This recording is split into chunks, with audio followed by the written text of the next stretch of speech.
ዛሬ በመላው የጥበብ አፍቃሪዎችና በኢትዮጵያን ዘንድ ከፍተኛ ድንጋጤንና ቁጣን የቀሰቀሰ መረጃ ይዘንላችሁ ቀርበናል።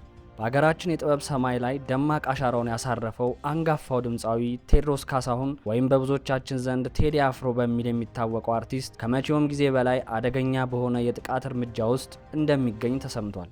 የቴዲ አፍሮ የግል ስቱዲዮና የፈጠራ ማዕከል በታጠቁ አካላት ተሰብሮ መግባትና የድምፃዊ የህይወት ታሪክና የጥበብ ስራዎቹ የሚገኝባቸው መዛግብት ተጭነው መወሰዳቸው እጅግ አሳሳቢ ሆኗል።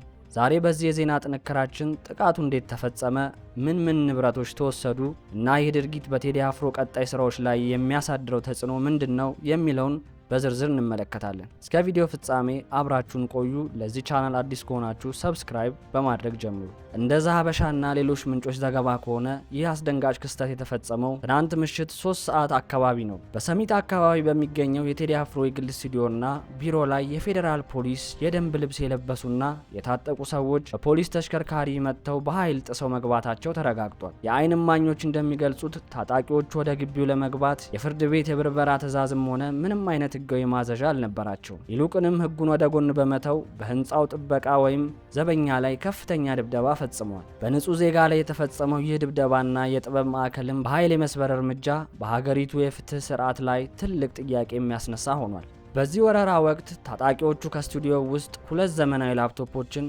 ፕሮፌሽናል ስፒከሮችንና የሙዚቃ ማቀናበሪያ መሳሪያዎችን ጨምሮ ልዩ ንብረቶችን ጭነው ወስደዋል። ጉዳዩን አሳሳቢ የሚያደርገው ግን የቁሳቁሱ ዋጋ ብቻ አይደለም። ቴዲ አፍሮ ይህንን ስቱዲዮ እንደ ዋና የፈጠራ ማዕከሉ ይጠቀምበታል። ጉዳዩን አሳሳቢ የሚያደርገው ግን የቁሳቁሱ ዋጋ ብቻ አይደለም።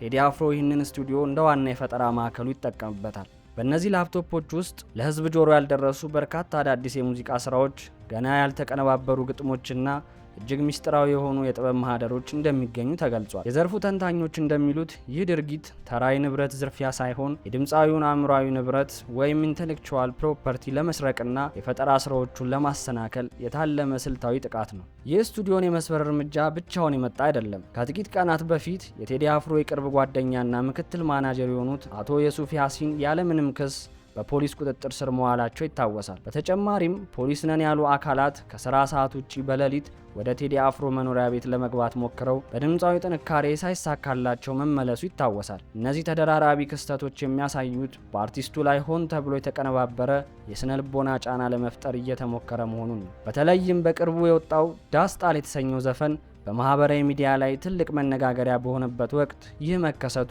ጥቃቱ ከጥበብ ስራዎቹ ጋር የተያያዘ ሊሆን እንደሚችል ጥርጣሬዎችን አሳድጓል።